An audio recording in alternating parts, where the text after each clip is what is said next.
Morning, Charles. Good morning. Let me just. Oh yeah, we are okay. All right, we are live on Facebook. How's that? I got all excited because we live on Facebook. hmm Oh my God, what's up, man? How you doing on this wonderful Monday evening? It's been a long day. Just so thankful. There's another day. Went by, but I'm just thankful for everything. Cannot I? There's one thing I gotta say, and I've been staying active, staying safe, not let that many things get to me.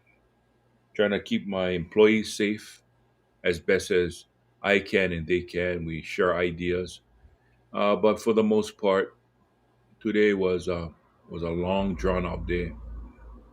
But I would like to say something to our local residents because I know the visitors they may or may not watch this program. But I do want to say thank you to the local residents who follow our our commands at the airport, especially when they're dropping off people, because we want to ensure safety. All it takes is just one little slip up when someone exiting their vehicle at the curbside. And I would just want to thank the residents for listening. But then there's also a large number who don't want to listen and end up yelling at my workers are just there carrying out orders. They don't need to be yelled at. You know, if you want to go yell at anybody, you yell at yourself. Because I'm pretty sure if you had a smidget of responsibility in your thoughts, you'd understand why we're doing what we're doing. And that's to ensure the safety of all coming to and leaving the airport. There needs to be safety procedures in place because we've seen so many times how cars will get close, especially when some of the travelers they're so excited getting out to check in, they forget to close their doors, and the doors is actually open onto the next lane, and that's all you need is somebody to whack the side of that. Okay, so again, I'd like to say thank you to those who comply, and I would like to say to those who don't want to comply, chill, because you don't want myself or any of the LEOs come and pay you a visit at the airport.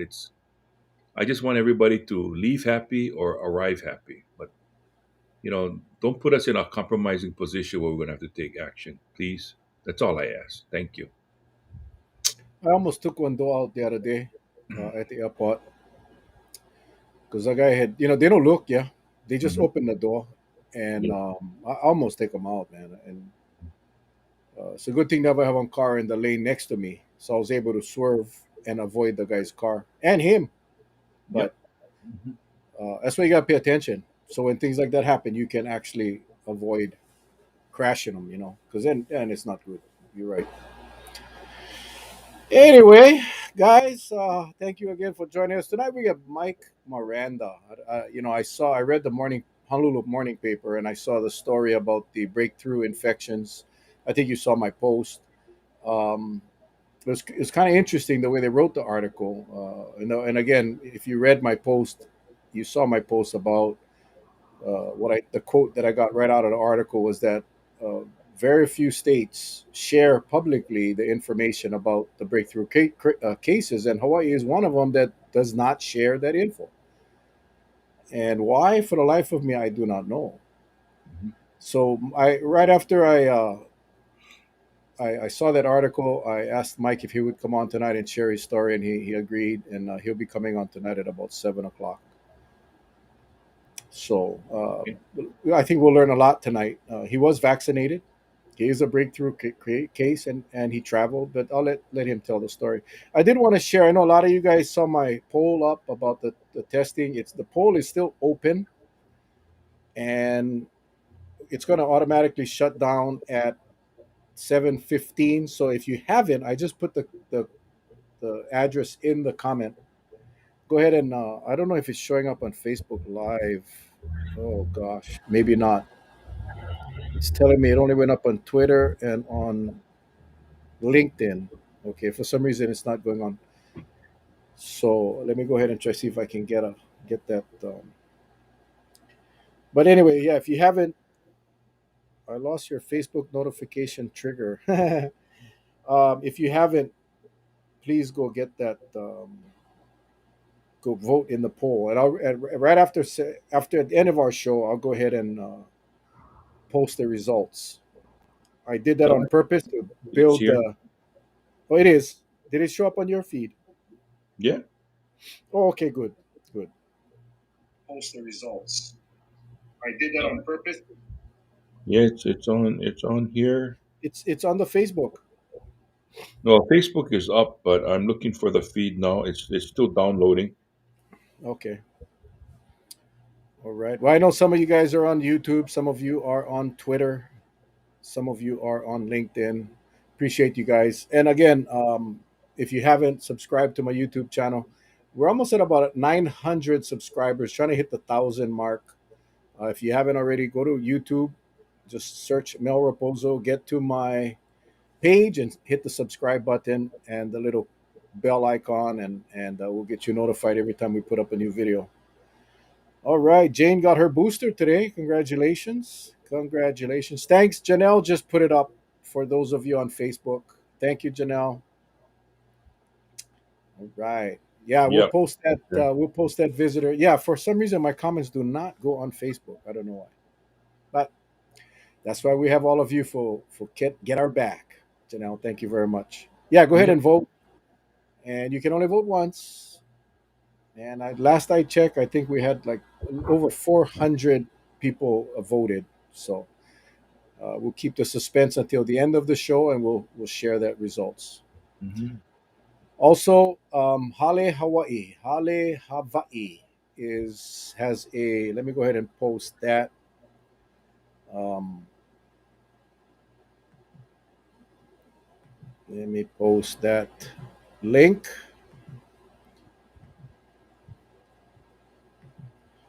and we will put this up right here. It's a Protect Hawaii T-shirt, and Hale Hawaii has put up a campaign. It's Black Shirt Friday.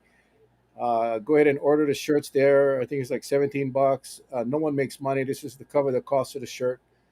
And on Fridays, wear your protect hashtag Protect Hawaii. It's a cool shirt, and I'll be ordering a couple of those to send to my pops and to send to some friends on the mainland that watch our show. But yeah, please, it's bonfire.com/protect Hawaii. That takes you right to the bonfire page with that shirt, and enjoy the shirt. I want to thank Holly Hawaii for doing this, and would be cool if on every Friday we just put on the shirt and wear your shirt. If I accidentally tried, yeah, you cannot vote twice from the same um, not ISP, yeah, from your same IP, computer, same IP IP address. control. Yeah, Yeah. or if even if you're from the same using the same Wi-Fi network, you're only going to be allowed one vote. So it's not scientific by any stretch. It's not scientific by any stretch, but it gives, it was shared enough times throughout Facebook world and Twitter and LinkedIn. So yeah, Mm. we'll see what it is. I'm gonna keep that a secret till the end of the show. But yeah, guys, protect Hawaii. Hashtag protect Hawaii. It's bonfire.com/protect Hawaii. If you need to go to my page, it's on there. You can just click the link and it'll take you right to the site. All right. All right. Let me get rid of that and get ready for the next one. And Mike is on. All right. Okay. Let's see. Let's bring Mike on. Boom. There he is. See, he can hear us. He just cannot, Yep. we couldn't see. He can hear us talking Hi, in chat. everybody. Mike Miranda, what's happening, my friend? Ah, Monday. Do you know Uncle Charlie? That's Uncle Charlie up there, Hi. the Hawaiian gentleman, and the Portuguese is, of course, me. I want to thank you, Mike. I was just sharing with our viewers that I saw the article this morning in the Star Advertiser where they did a story about the breakthrough cases in Hawaii, and I was kind of surprised at what I read. And when I saw your name, I was thinking, "Wow, I'm sure he has a story to tell." Was troubling was that a lot of states do not share that information publicly with the people, and I think it's important. And we talk about this. Uncle Charlie and I talk about this all the time about transparency. Just tell the people what is happening, whether it supports your agenda or not. Share as much information as possible so people can go out there and make educated and informed decisions. I mean that's all we ask. So when I saw your name, I figured, you know what, let's see. Hopefully you'll come on and share, and we thank you for coming on. Yeah, Yeah, clear, thank you for clear. inviting me on here. Well, And I don't even. Let's start. Let's go back and let's talk about Mike Miranda and when did you get the vaccine? What was your motivation to get the vaccine, and when was that? um, I work for the judiciary and probation, so I guess the Department of Health considered us priority to get the vaccination. So I immediately signed up to get the vax because I'm in contact with a lot of people who go in and out of the correction system, um, a lot of transient clients, and a lot of houseless clients. So, and a lot of my family is elderly. So I thought it would be a prudent thing to do is to get the vaccine, not only to protect myself, but protect people who come into contact with me. So I got my first shot in early January of 2021. And then I got the second shot the second week of February 2021. I had the Moderna vaccine.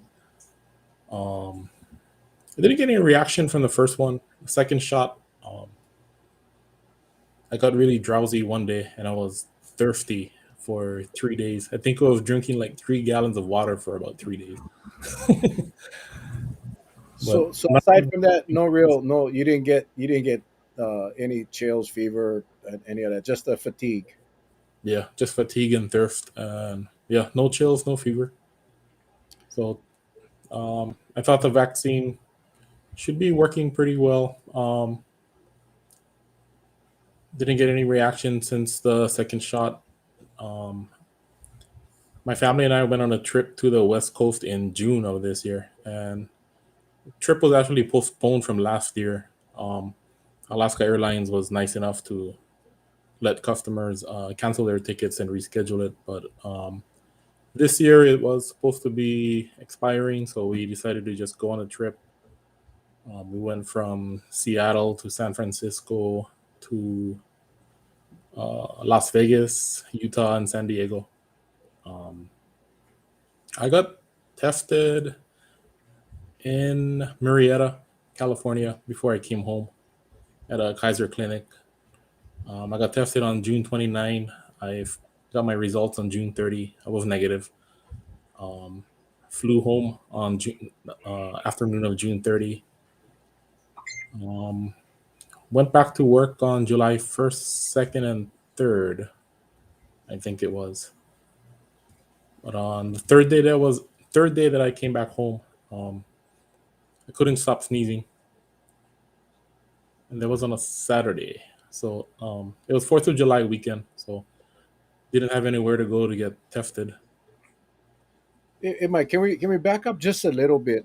You Yeah, when you tested prior to coming home, uh, you had been vaccinated, so it wasn't required, right? wasn't required. So you took the test for yourself and to make sure that you were negative. Correct. Well, Yeah, thank because you for doing that. Thank you for doing it. And was that your whole family tested? um 18 of us traveled. Majority Oh, of us tested. Yeah, okay, but okay, I all right. decided to Sorry. get tested because Las Vegas was pretty wild. Downtown and the Strip, it was shoulder to shoulder. It just happened to be the weekend that Las Vegas totally reopened. Wow. So yeah, it was packed, and I decided it would be the best thing to do is get tested before I come home. Try share with us what it was like at all the you mentioned several cities that you stopped at. What was the compliance? Or I mean, at many of those places there were no restrictions. Actually, they were kind of wide open. But what did you notice in all of those cities and towns that you guys were at? Seattle and Washington State. Um, I think the locals and all the tourists there were wearing masks, except of course when they're eating in restaurants or coffee shops. Um, San Francisco, it was, I think it was kind of a mixed bag. Downtown San Francisco, a lot of people were wearing masks. If you go to like the neighboring cities of like San Mateo, uh, Santa Clara, Daly City, um, you would see some people kind of bending the rules and not wearing masks. Um, Everywhere I went, I wore a mask. I didn't want to get stuck on the mainland and be up there for an unknown period of time. So um, the interesting thing in Las Vegas was a lot of people were not wearing masks because I think the law in Nevada was um, if you are vaccinated, you don't need to wear a mask, and the police and the sheriffs over there have no manpower to check everybody on the strip. So people are just roaming around with no mask in Las Vegas. And yeah, I think San Diego was a lot like Las Vegas, surprisingly. Um, I went to Utah for a couple days to Zion National Park, and I stayed at the park the whole time. And a lot of people wore masks because it's a federal property, so people are required to wear masks. But on the shuttle to get to all the different hiking spots, there were some people giving rangers problems and claiming they're sovereign citizens, and the national park or the Department of Interior cannot enforce any rule on them. But um, when the rangers threatened to remove them from the shuttle, they would put their mask on. And Yeah, yeah, that usually works. That usually works. How did you feel? Did you feel comfortable? You wore your mask, like you said, you wore your mask everywhere you went. But did you feel because you were vaccinated? Did you feel like you were relatively safe, or was there even a slight bit of concern because so many people, especially in Vegas and San Diego, that weren't wearing their masks? Mhm. At the time, I had no idea what the Delta variant was, so I felt safe. Even though most of those cities and states were not um, enforcing any kind of social distancing. I thought the mask and washing my hands and using hand sanitizer would keep me safe. But um, yeah, towards the end of the trip, and I'm watching news before I go to bed, and I see all these reports about the Delta variant. Kind of made me start to worry towards the tail end of my trip. Let me ask you something there. Mike, so when you started to experience something that you kind of knew wasn't normal, right? You Mhm. felt something coming on. Exactly what was that you were feeling? The exact thing? Um, the first day that I started feeling sick, I couldn't stop sneezing for hours, and normally, when I go on trips, I usually get a sinus infection, and there's a lot of mucus and hanabata, whatever you call it. So, but this time it was sneezing, it was dry, and um, it was probably the hardest sneezes I've ever had in my life. Yeah. Wow. And it was just, did you, was your throat scratchy or did you have any difficulty swallowing or those kind of symptoms did not exist? It was just a sneezing. Yeah, it was just the sneezing for the first day, and the really interesting thing from my experience was I had only one different symptom per day. So the first day I was sneezing. Um, I had a fever on the second day, and then that was on a Sunday. The third day was Monday, July 5th. So I wasn't able to go to urgent care because it was the Holiday. holiday was observed on that Monday. Hmm. On the third day, I had chills all night. So the next day, I called my doctor, and she said to come down and go through the drive-through testing. She thought it was a sinus infection also, but she said get tested just to rule everything out. Hmm. So I went down there and uh, did the drive-through test, and they did a swab that went all the way up. So Yeah, yeah. that one was really sore and Uncomfortable. making my eyes tear up. But Yeah. I did it. That's the one at the clinic, at the hospital. No, I did it at the Kaiser Clinic. Kaiser. That's right. Yeah, I'm yeah. sorry. but they shipped a sample out that day. Got the results back at a little bit after midnight, I think. And Wow. yeah, it was a little bit after midnight. And the thing I liked about it was the results show up on your Kaiser app immediately. Yeah. Or some people may not Wow. like it that it comes, it pops up on your phone in the middle of the night. So, Yeah. but So, I'd have to give my doctor a lot of kudos because 5 seconds after I got the results on my phone, she was calling from her personal phone to make sure that I was okay. Well, so, so, what's your doctor's name? Let's see. Go ahead and Oh, Doctor Adrienne Bruce over at Kaiser. so let me ask you. So, while you're going through all of this, did you ever, at any time, ask yourself, where could I have gotten it, Oh or yeah, where, definitely, and definitely. you concluded you got it in Vegas, or Um, what's I'm your not too conclusion? sure. Not too sure where. Vegas, I would say it's likely because just the sheer amount of people that I came into contact with. But Yeah, um, after talking to my doctor and all the contact tracers over at DOH that checked in on me at least twice a day, uh, they think it was most likely on the airplane. coming back home. Yeah. is that what? And that's part Is of the reason. Let me ask on this, Yeah. Go ahead. Mel. It's part of the reason why someone like you can validate what we've always been suspecting, because we've had comments made by scientists, which they study this, right? But getting somebody who actually gotten sick, and Mhm. their medical or their PCP kind of saying, it's more likely that you got it on the flight, because we always felt this for a long period of time, especially when you're taking a 4-hour plane ride, right, coming back from the mainland. Yeah. 4 hours, you're confined. I understand they've got a filtering system with the air, but yet the air has to be pulled into the system. So in the meantime, all that air that's you know containing all these particles, and some of it could Mhm. have, it basically is the virus itself, is being pulled out in front of everyone's face. So unless you're completely in a spacesuit, Yeah. you still, more or less, you're gonna get tagged, right? Yep. Okay. Yep. And Well, yeah, on the plane, it's hard too because you can't go wash your hands as frequently as you would like to. Yeah. you don't want to go in the bathroom. I mean, that's the last place you want to go. I mean, unless you have to go. Yeah. Wow. So,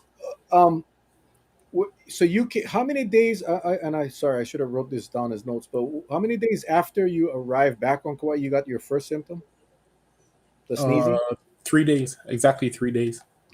which is what our experts have been saying all along. Yeah, it's that 3 to 4 day, 3 to 5 day window, and that is why we talk about a lot of us are pushing for that post-arrival test because, uh, again, 3, 4, 5 days, the the visitor coming to our island, knowing that they may have COVID, may not get tested because they don't want to extend their vacation and they're going to go back home.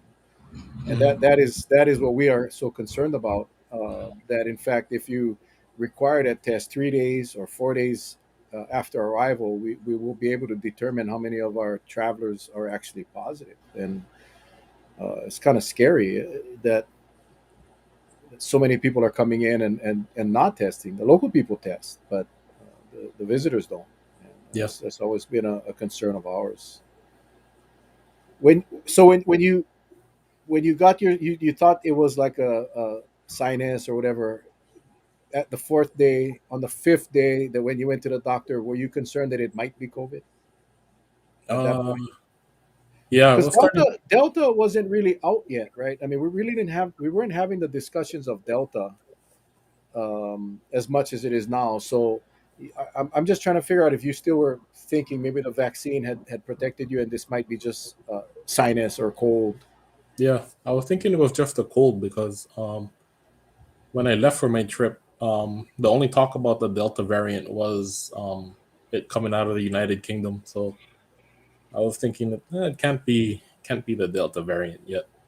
But um, What yeah, airlines? What airlines uh, were you flying up and back? all it was all on Alaska, Okay, okay.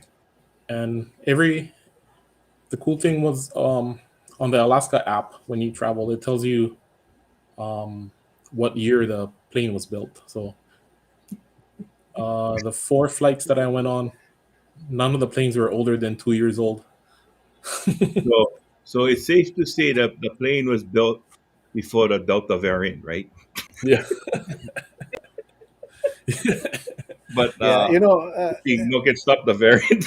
it can, that's the thing, with these this aerosolized or airborne viruses. I mean, I really I heard the industry come out long ago and say, oh, it saved the filtration systems. Things sucks the air down into the floor, whatever. These airlines spend a great deal of time sanitizing, and I know this because I've spoken to people that have flown or work at various airlines, and they all really sanitize the plane between flights. They actually do that, but it's not the surfaces that you didn't get the virus because you touched the armrest, or even though that's possible. My suspicion is that people getting sick on the plane is because of what's in the air. uh, Mhm. and and were you using like an N95 mask or a regular surgical mask, or I had a disposable N95 mask on the oh plane. okay, yeah, yeah. Yeah, but And like Angela King put, some believe that ocular transmission, through your eyes, Mm. uh, ocular transmission is happening more with Delta. Eye protection is something to think about when traveling. So it's Yep. happening more with Delta, not Delta Airlines, folks. This is the Delta variant. now, Mike, you mentioned 18 of you traveled, and I know the article mentioned that other members of your family or your Yep. traveling party got sick as well. How many? And you don't have to answer this question again. We don't script or prep our guests. So if anything is off limits, please, you're not going to hurt our feelings, Mike. I totally understand, Oh, but go ahead. just curious, yeah, just curious. How many others in that party got Um, tested positive? 18 of us traveled, all vaccinated. Six total of us tested positive, but um, I think I was the only one that had symptoms. So my relatives that tested positive, they wouldn't have known, or they wouldn't have got tested if I didn't go get tested. So a third of you got sick, or I shouldn't say that. A third of you tested positive, but if no one got sick, no one had symptoms. Uh, One third of you would be in the community Spreading it. spreading it. You see that's the importance of the testing, Yeah, man. Wow, wow. that's 33%, 33 and a third percent. And all of you said we're vaccinated? Yep. All 18, yeah. So that kind of goes against what we've been getting as far as information from some public officials that come on and say that it's a much higher number. But what we're saying is what gets through, and you do the math. That means that for every 1,000, you're looking at 330, right? If that Yep. was the case, that's what you'd be looking at. Yep. And of vaccinated people, especially on a plane. So those numbers are very mind-boggling to the average counter. That if something starts to happen, like say in the airport, while standing in line, getting on the plane, while traveling over here, if we don't catch it upon arrival, then we have a bigger problem once it starts to spread in the community, like we've been having. And that's always been another key worry that we said all along. And Mel mentioned about the messaging. We've always said messaging has to be so powerful that nobody will have second thoughts about doing anything crazy. But the messaging has been just very weak on that front. Been very weak. Whew. Well, interestingly, Mike, I don't know if you watched our show with Dr. Lee Altenberg. He works with UH, and they do the modeling, and it was and also Dr. O'Carroll. But that's the estimate. The estimate of travelers that are coming through. Uh, he's saying about 70% of the people get missed, uh, and 30%. That's actually, I think that's smaller than what we're actually seeing, because a lot of those people that came off of the same planes that you flew on never got symptoms, never got tested, and it'd be Yep. interesting to know, and the only way we would find out that number would be to test everybody on the aircraft that came off in 3 days, 4 days, or 5 days, and then you would get a really good indication of what is the percentage of passengers that come in. And wow, eye opening. Hey, one of the questions, Mike, is I'm going to actually put it up because this thing allows me to do it. If I can find it again. Oh, here we go. How long did Mike stay sick? How sick? And what did he do to recover? Um, the DOH had me stay home for 10 days. Um, the most obvious symptoms lasted only about 4 days. There was a sneezing, the fever, chills. Um, but I did lose a sense of smell and taste for about 6 days, and that was probably the worst experience ever. It was I think on the July 6th or 7th. I ordered a pizza, and the Domino's guy leaves it at my doorstep, contactless delivery. Starving, eat the whole pizza, the marinara and dipping sauce. Can't taste anything. Oh It was just like man, swallowing foam. But even even the local mocos just drown it in Tabasco and nothing happens. But that's probably the worst symptom, man. I mean, in your case, I mean, I'm not making light of COVID, because I can tell you that we all know that the symptoms can get pretty damn nasty. But in your case, my gosh, yeah, damn, but no, cannot taste. the last 6 days is the only thing I had was a loss of smell and taste, and I don't know. My doctor believes it's she credits the vaccine for shortening the symptoms. Yes, No, I'm no exactly. virologist, but I guess the way the vaccine works is virus replicates itself with dead copies, so um, the count of the virus doesn't grow, so your body kind of overcomes the infection faster. Um, I had no symptoms for about 2 months after I got cleared by the DOH to leave my house, but I was cleared on July 14 to leave. But starting around September 7 or 8, I started to experience some of what they call long COVID symptoms. Mm. So a little bit after Labor Day, get out of bed in the morning and feels like arthritis in my knees and ankles, but some mornings it's not there.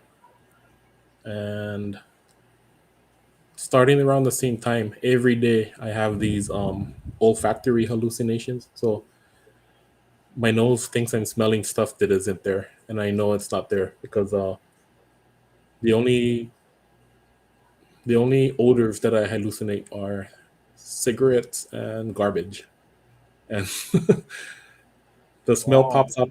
The smell pops up in the strangest places, like can be in Fun Factory and it smells like cigarettes, or I can be at work and there's no smoking. There's no smoking in the courthouse, but sometimes my cubicle will just smell like an ashtray. Wow. Wow, that's very Any trouble breathing or fatigue? Um, if I'm sitting and watching TV, I don't have trouble breathing, but I started to notice when I go up several flights of stairs, or if I try to play basketball, I get winded a lot faster than before. Yeah, our good friend Angela Keene is suffers from the long haul, COVID long haul. Mm. She got COVID relatively early in this pandemic, so she can totally empathize. She knows exactly what you're going through, and that's the other problem I think, Mike, that a lot of people fail to. We hear a lot of people talk about the 99.9% recovery rate or survival rate, and yeah, you're a survivor. I have that on your caption, but have you recovered 100%? Are you going to be stuck with these long haul symptoms? How long? The question is, and I believe what you believe is that if not for that vaccine, it would have been a whole lot worse.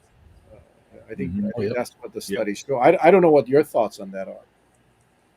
yeah, definitely. I know a lot of people get frustrated with the CDC's recommendations and their stance changing constantly, but I think just it's just the way science is. Science doesn't look for a final answer; it looks for the best understanding of how things work with the newest information, and um, I think that's how the medical community tries to give us the best guidance is from the latest information that is available to them. And yeah, I mean, I give credit to the medical community and researchers because it's really hard stuff to understand. And um, yeah, unfortunately, things get politicized and it's hard to mix politics with science. But It's okay. It's okay. I'll tell you the reason why. We've been on this show. We've kind of exposed that because we started to see things go in a direction that we said that what was coming out of certain individuals' mouths, especially on the political front, we said that's not science based. What you're talking about, even us who don't practice it or is not part of our profession, we can tell. And we've always asked. I wish they would have just stayed out of you know making it a political theme, more or less, mhm. because we were trying to look for answers or information to help these folks. Because there was a period of time where everything just went. It was almost like it just went silent. We are just getting the doom and gloom, and we knew at that point, once the doom and gloom came, nobody wants to hear negative news, right?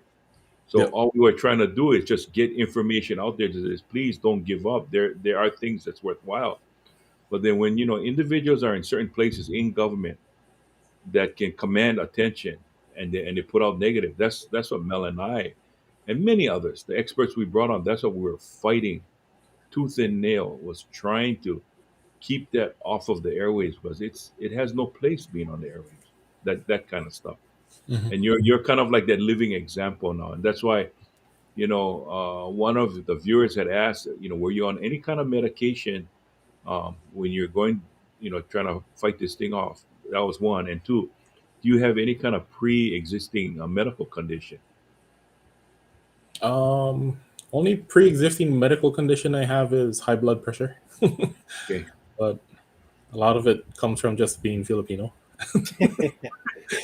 You get the genetic. It's like it's like me. How I'm the recipient of medically challenged genetics. I mean, that's what my doctor told me. Because I got to take cholesterol medicine, and even if I stay off of the fat, and I mean, it's just I just unfortunately have the genetics of that, and it is what it is. So I think a lot of us, when you look at the list of underlying conditions, if your BMI index, if you're within the guidelines of the BMI index, you're freaking you're not going to be around after a hurricane. The wind is going to blow you away.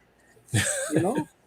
It's always good to Mel is with the BMI. I'm in that same boat. My BMW index is just real nice. The I saw one of the viewers ask about what medication I was on. All I took was Tylenol just to make sure the fever didn't get any higher. What was your temperature spiking at when you ever? The highest I had was 102.7. Ooh, wow. Well, that's like the Yeah. danger zone. I remember when my daughter was Yeah. in Oregon. She had COVID. That 101.9 was the trigger for her to call 911. Oh, And wow. interestingly, the doctor told her to take Tylenol as well. For some reason, they prefer for COVID they prefer Tylenol versus Advil or any ibuprofen. They prefer the Tylenol. So Yeah. From my wow, experience, the Tylenol lowered the fever with COVID really fast. Within half an hour of taking it with water, temperature would drop to like 99, 99.4, somewhere around there. But And of course, the Vicks Vapor Rub was always helpful. yeah. Well, they say what your body can tolerate. Yeah, some people can tolerate the Tylenol, some people cannot. They got to go with Yeah. the.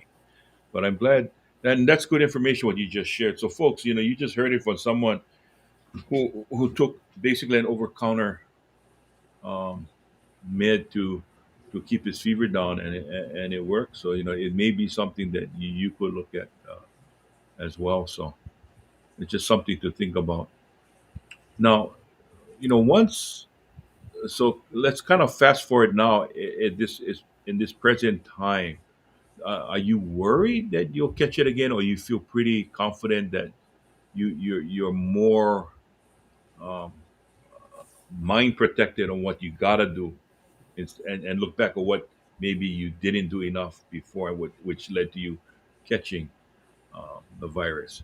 Do Yeah. you change? Do you change in any way right now? Um, I was already wearing a mask everywhere I went and washing my hands often, but Uh-huh. looking back, I think I probably may have touched my eyes Okay. um, on the plane coming back home Hmm. because just the air conditioning on the plane just dries it out, and I think I rubbed my eyes a few times, and I've been more mindful about touching my nose or eyes Hmm. until it's washed, until my hands are washed. Okay. Good wow. information. Good. I'll go back to pre-vaccination. Were you did you take the vaccine because you wanted to take the vaccine? Was it something that you saw was going to be mandatory, so you took it? Were you comfortable when you took the vaccine? I'll be honest. When vaccines came out, I didn't take the vaccine. I had some issues with prior vaccines, and my doctor said to hang on, and I was perfectly okay with waiting. But how about you? Were you like one of those anxious to get the vaccine, or hesitant but saw it coming, so you decided to go get it? I've never had any negative experiences with any other vaccine I've taken before, so um, I was like, I was actually kind of excited to go get it since it was offered, and I think the way it was offered to us at work, it kind of made, honestly, it made me feel like really special that it was offered to me. Just the way the email was worded, like we are part of tier 1A or something, Hmm. and considered priority to go get the vaccination. And Wow. um, Yeah, it's like getting the toy before it comes out to the rest of the people. Like I'm gonna get mine yeah, before everyone else. That's actually an interesting point. I'm glad, yeah, and I'm glad you got them. I mean, gosh, we're hearing now from so many people that get sick, unvaccinated. They're in the hospital, and now they're telling everyone, please, if you have the opportunity, if you're not medically uh, prevented from getting it, please get it. You do not want to get this virus, and Mhm. you're an awesome story, man. Inspiration. I think I posted it up. Someone said you're an inspiration, and I appreciate you sharing. oh, thanks. Hey, Mike. I got a viewer here that asked, "Do you experience brain fog? It's like you feel like your mind is cloudy or memory loss. Have you experienced any of that?" So far I haven't experienced any of that, but that was one of the first questions my doctor asked was Mm. if I feel confused or experience brain fog. So Mhm. uh, thankfully, I haven't experienced that. I don't know what that would. I can't even imagine what that feels like. Well, it'll feel like, next time we see you, I'm going to ask you, do you remember me? You say no, and you experience brain fog. Well, at least you guys gonna understand what it's like to be Portuguese. You guys gonna understand what it's like to be Portuguese. I sense a new hashtag, man. Look at the comment. Mike is cool. Be like Mike. I like that, man. Hashtag be like Mike. I think we have to Yeah, get our friend Kirk Correa to go ahead and make that new shirt. Be like Mike. That's so cool. yeah, That is so cool. We get the best viewers, Mike.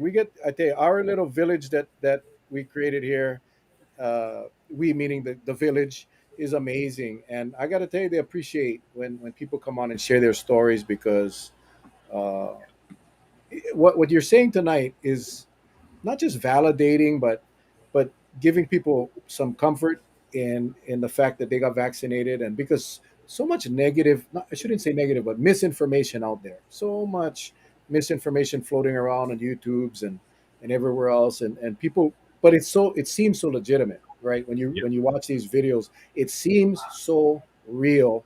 So now when we see, I offended all the Portuguese people now. Look, they say, "Hey, now, Mel, we are not always confused."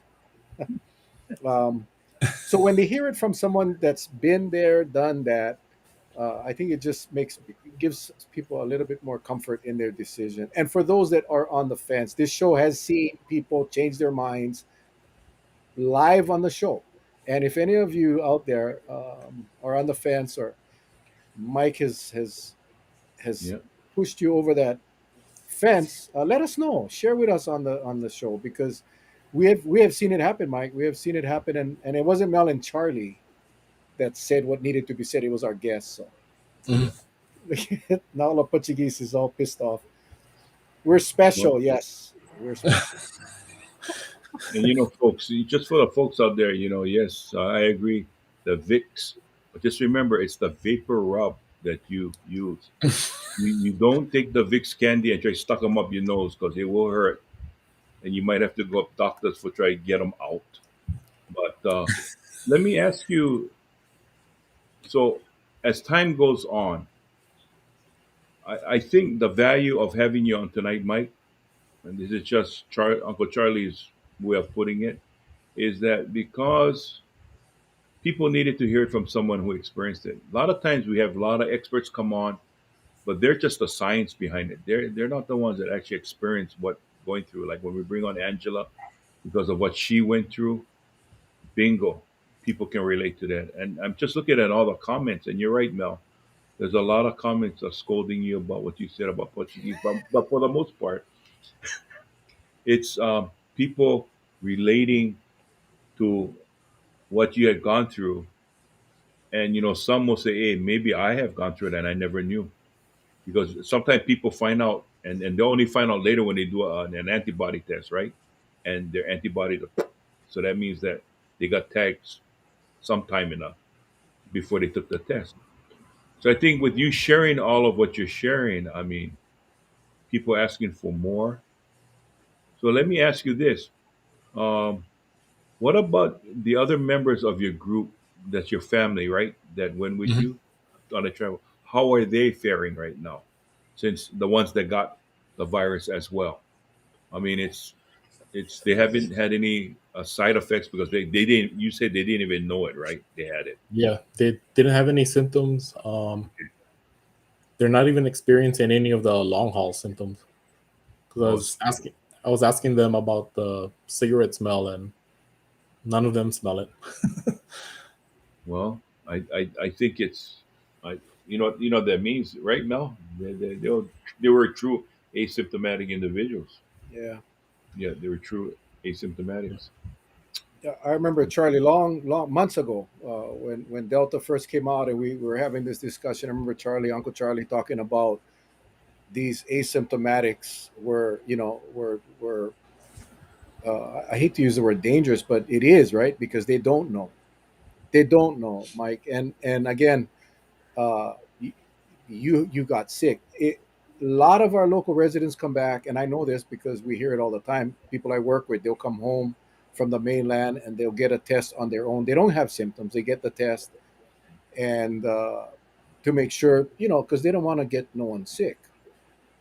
And that's so important for all of our viewers. If you're traveling, I still think you can travel safely. I there's a way to travel safely, but when you come back in that airplane, I mean, who knows what can happen? And it's important when you come back that you get tested before you go and possibly infect someone that you love or someone that you work with. And that's what's so critical about this virus because it's so contagious. I'm sure by now, Mike, you have heard how contagious it is. I remember you saying it was pretty much pre-Delta, right? Then all of a sudden this Yep. monster shows up, and we start finding out it's 1,000 or 1,200 times more contagious, and it's much more deadly, and it had to have freaked you out. I mean, once you found out, okay, now it's day 3 or day 4, and you find out you're positive, and you're sick. What went through your mind? What went through your mind? Yeah, when I got the results on the Kaiser app, it's like 12:45 at night that I checked out the results. I'm sitting there in the dark, looking at my phone, wondering like, is this vaccine going to work, or is this notification on my phone basically a death sentence? So um, I was really grateful that the my doctor and the DOH tracers called me as soon as possible to let me know that they had um, resources and offering support uh, anytime I needed it. And um, yeah, with how many people the tracers were calling every day, they still found time to answer the phone. I don't think any tracer let the phone ring more than 2 times when I called. No. Okay. And then after I got the positive results, it just made me kind of compare. Um, I went on a trip last year in November to Las Vegas. Um, November of 2020 compared to June of 2021, Las Vegas was like two different cities. November of last year, I went there and you could change lanes on the freeway without even looking in the mirror because there's no one around you. Um, Going to any casino, there's maybe like 5 people. MGM or downtown at Golden Nugget or Fremont. Any time of day, there's probably no more than 5 people in any casino. Um, Wow. the free, and then going in June, it was just back to the normal chaotic Vegas, shoulder to shoulder, people smoking, um, people drunk, and people just running into each other. But um, yeah, one of the things that I thought about was these are two different Las Vegases, and one of them is most likely a super spreader. Right. But Right. the really interesting thing, walking around Las Vegas, anywhere you go, you can spot all the Hawaii people because they're all wearing masks. I think we were well trained over here, and I thank the governor, man. We Charlie and I always made a point of thanking our governor for keeping those mask mandates in place because I think that helped uh, keep our Mhm. numbers down. The real question is, did you make any money when it was in June, or I'm sorry, in November when it was dead, or did you make more money in June where it was crowded? Um, Or is Vegas Vegas? No matter if it's crowded or not, you just lose money. Thinking back, I think I made money in November, and then I didn't make anything in June. Damn, I should have gone, Charlie. I should have gone with this guy in November, man. Jeez. Well, for me personally, as I said before, I haven't gone back and played music since COVID hit. And there's always that invite. And I'm just not ready to get in a room with a whole bunch of people talking loud, singing loudly, that kind of stuff. And I don't want to be the bearer of bad news. Just tell them, hey, put on your mask, hold on your voice, stuff like that. I want everybody to have fun, but I just don't want it to be at an expense where I'm going to get sick. Mhm. I have an underlying condition like you. I mean, I had open heart surgery, so I got to take meds for the rest of my life. And I just don't like being in a compromising position. Yeah. So I think, someone wrote, they said that why they appreciate you, Mike, is that because you're not pushy, you're very humble in what you say. That's why it's easy to digest what you're saying, and you're not pushing. The person said that you're not pushing the agenda of getting vaccinated. You're just telling your story and let people decide for themselves. So, I want to thank you because that reached one of our viewers, which is, you know, Oh, thank you. right on. Mike, I posted up a poll for our viewers, and it was shared quite a bit. And it was a simple question: do you believe that pre and post testing should be required of all travelers coming into Hawaii? And I did it. People who voted could not see the results. I told everybody I would hold it up until tonight, and we're going to show it right now. And then I kind of want to have a short discussion about what your thoughts are, as based on your. Again, if I'm crossing the line, just let me know. But I think it's everybody's waiting for these results. I had messages all day long. Mel, what is it? I said you got to watch the show, and it's going to be at the end. So here's the results of the poll, and it closed at 7:15. So this is the final numbers, and it is 76.65%. 325 votes said yes, and 99 votes or 23.35% said no. So overwhelming, the people, the viewers. I have no idea who you are. This was totally anonymous. In fact, hang on, because it's auto. I don't know if it. Oops. I don't know if it auto refreshed. Let me make sure it's the right. Yep, it's the right It's one. Yeah, 76.65 and 23 point. So overwhelming response that they believe people should be tested before they come and after they arrive. Mike, what do you think? You are, you recent traveler, possibly got it uh, I be, would I between the would say time you yes. left the mainland and. Yeah, I would say yes to pre and post testing because traveling with some older family, which means we get to the airport 8 hours before the flight leaves. So, but you get to the airport early, and it's really interesting because you can see how fast these planes, like it's still mind-boggling. Right? The jet engines have been around for about 60 years, and it's mind-boggling to see how fast these planes, thousands of them, are in the air at any given time and moving tens of thousands of people all across the country, and all the viruses and bacteria that is moving around with these people. Because when I was waiting for my flight to come back to Kauai, sitting in the San Diego airport, I was using FlightAware, I think, to see where the plane comes from. Mhm. So, like the plane that I would fly home on before it came to San Diego, it came from Raleigh, North Carolina, and I think Des Moines, Iowa, before coming to San Diego and then to Lihue.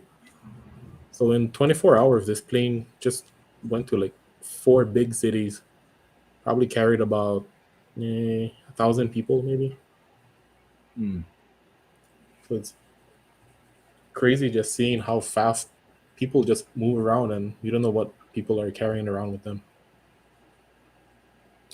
Well, at the peak last, Sure. just not a short few months ago, we were getting 30,000 plus coming into Hawaii every single day. That's staggering, those numbers. And how many of those came in undetected, uh, Mhm. positive with COVID? That's the scary thing. And unfortunately, how do you trace it? 3, 4, 5 days later, How do you actually trace it? And I know the community gets blamed a lot, but community spread. But the fact of the matter is that we are seeing a lot of travelers coming into Hawaii, residents and visitors, coming in positive and being undetected. So it's kind of scary, kind of scary. Yeah. You Wow. know, I get very I think after tonight's show, I question those individuals who really push hard um, by saying, that the airlines are safe. I'm not saying that the airlines is unsafe to fly, not the mechanical side of it, but the scientific side of it is telling me that um, it's like a giant petri dish in the sky. Yeah. I mean, that's what it is. Because yet on the ground, you can tell us socially distance, keep your mask, avoid being in contact for more than 15 minutes, right? Hmm. Well, you're in a plane for more than that, up to 4 hours, and you cannot social distance because the seats are as such. You can't be 6 feet apart, and you're basically breathing pretty much the same air. I mean, there's no way of validating or verifying what air goes in, clean, and comes back out. There's no tape that's going to give you a readout. Okay, in the last 20 minutes, the air was cleaned this many times. You don't have nothing like that, and so therefore, it makes it really difficult for many to just fathom the thought of what's actually happening when you're flying. Now, you had the presence of mind to go and try to follow where these planes came from. I don't think the average person does that unless they survived a plane crash and wanted to know the plane that they're riding, where it came from, and what's the safety record on a plane, right? So I think that's the thing that's kind of it's kind of mind boggling right now. It's just to think that have we gotten to a point with this uh, with this virus that anytime we want to travel, we really need to take a look. I can tell you right now, Hawaiian travels so much, and that's probably the only inter island carrier, right? You just Yep. don't know when was the last time the plane itself took a breather to get refreshed. You don't. It's just constantly on the move, constantly on the move. We got an overseas viewer who said that they have been told to enter the USA, you must be double vaxxed. Can't get in without it. You are a state of the United States. Don't you have the same rules? Our rules are the federal rule is the same, but for Hawaii, the requirement to come to Hawaii from the continental United States, if you're vaccinated, you don't have to take a test. Mike took one because he's a responsible person, but you don't have to. If you're not vaccinated, you take a Seven. approved test 72 hours before departure, and you get on that plane, and that's it. And if you're not vaccinated or you don't have a test, then you agree to quarantine for 10 days when you come here. And so that's the rules for Hawaii. Again, how many of our people, like Mike, come in and actually took a test before they came? How many people actually take a test after they arrive in Hawaii, and how many of those people are actually positive? That's the scary thing. So I hope that answered your question. It Hawaii is a little different because the international is all the same. No matter if you're coming in from any international airport, you got to have the double vaccinations and a test. Actually, that's the new rule that just came out. Double So, vaccinations. complete vaccination, the two shots. Oh yeah, Yeah, yeah. and I'm and assuming that's what she meant. yeah, and the the 72-hour test, right? Correct. Yeah, But because again, remember now, the question was always, if you don't allow international travel, how do you go and validate the vaccination, the vaccination card? yeah, that's just and then you have this bunch of people that come in, and Charlie, you know this, working at the airport. How many of them come in and they don't test, they don't have a vaccine, but they agree to quarantine. They come to your island, they come to Kauai, they have their hotel reservation, they check in, and then they cancel the reservation. They check out, and they're running around the island, and no one can find them. No one's even checking, and that's the other big problem. So a lot of pukas in the system, a lot Yeah. of pukas in the system, and I think that's why the pre and post test. I don't care if you test, you're vaccinated, you tested, or you chose quarantine on day 4 or whatever it is. You're going to take another test, and that's how you Yeah. want to stop these numbers. So, Mike, I know you were thinking, how the hell am I going to get through 1 hour with these two guys? There's no way I can make up an hour, but that hour goes by really, really quick. And It does. it's because you're an interesting guy to talk to.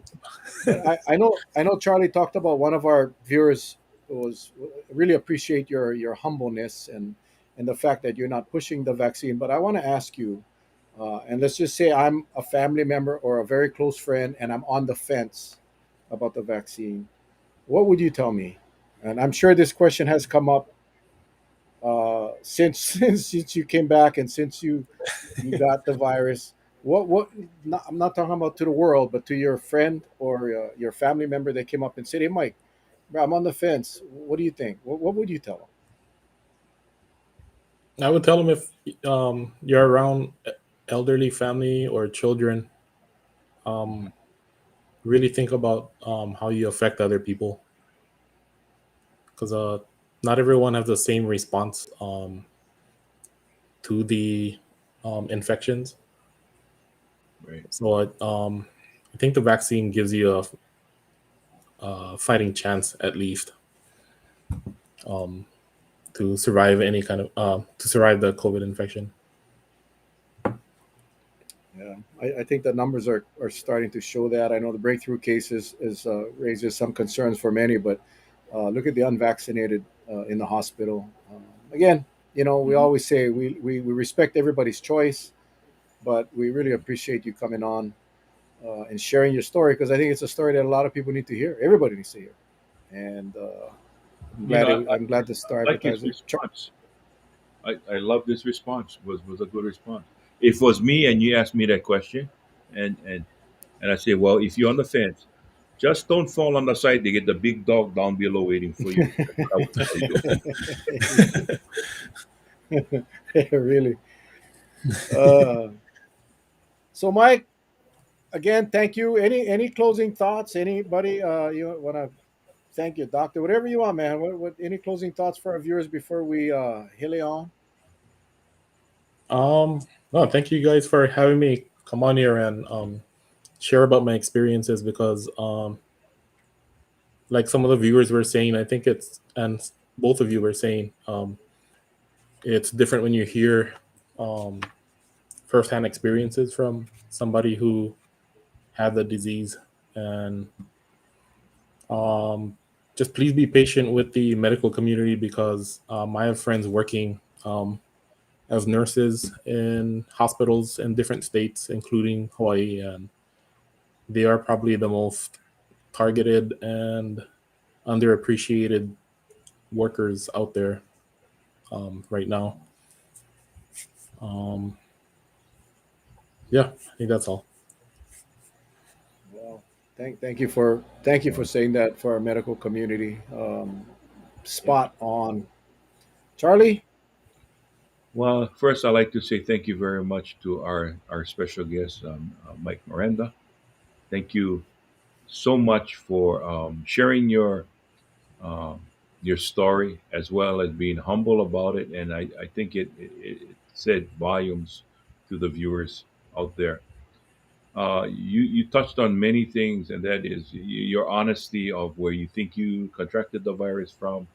It makes one think really hard what we do when we think that we can be as safe as possible, but we still got to go that extra mile to be extra safe on top of that. So I want to thank you.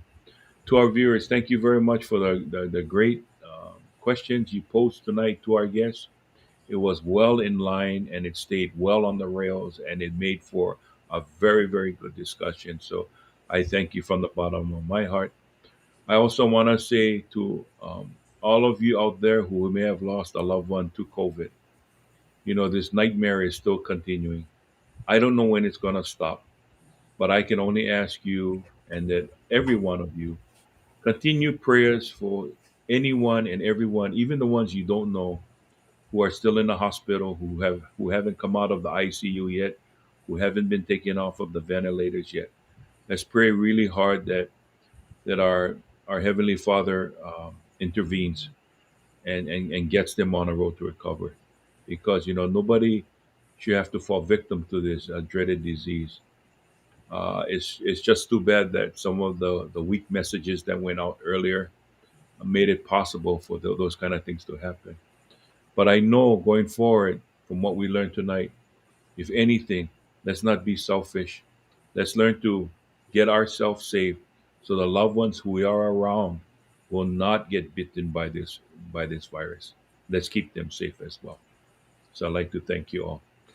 Mel? Thanks, Charlie. Mike, thank you so much, man. I know you can see all the comments that are zipping by, and I think a lot of people don't cannot appreciate how quick this thing goes, and so we cannot share as much as we want to, but we do see them, and we appreciate a lot of love and aloha going to you, Mike. As Charlie said, we send our prayers out to you and your entire Ohana. Hopefully, you are able to get over these long haul symptoms quickly, and that's a pain in the okoli. But you sharing your story, I will tell you, have touched has touched a lot of people tonight, and that's what we try to do. I don't know if you know this, but Charlie lost his brother back in the beginning of COVID, back in March of 2020, and that's what started this journey that this village has been formed, and we try to share as much information. But there's nothing like having someone like you come on the show and share your personal experience. Textbooks, doctors, charts, graphs, all of that stuff is important, but nothing like when we can get someone on. And we've had several COVID survivors, but yours was different tonight because you're the first breakthrough case that we've had, and your humbleness or humility is just amazing. So thank you, my friend. Be safe. We appreciate you. Thank you, guys. Viewers, tomorrow night, Dr. T. Remember Dr. T from Doctors of Waikiki? He'll be on at 7 o'clock. And then on Wednesday, Dr. DeWorkin. Back to back. It's going to be a heck of a week. I think Thursday, Charlie and I are going to have to take a break. We'll see. But Friday, Konishiki, all the way from Tokyo, Japan, Ozeki, will be on for Feel Good Friday. I hope you guys can join us. Thanks for participating in the poll, guys. We love you guys. You guys take care. Stay safe. God bless. We'll see you guys soon.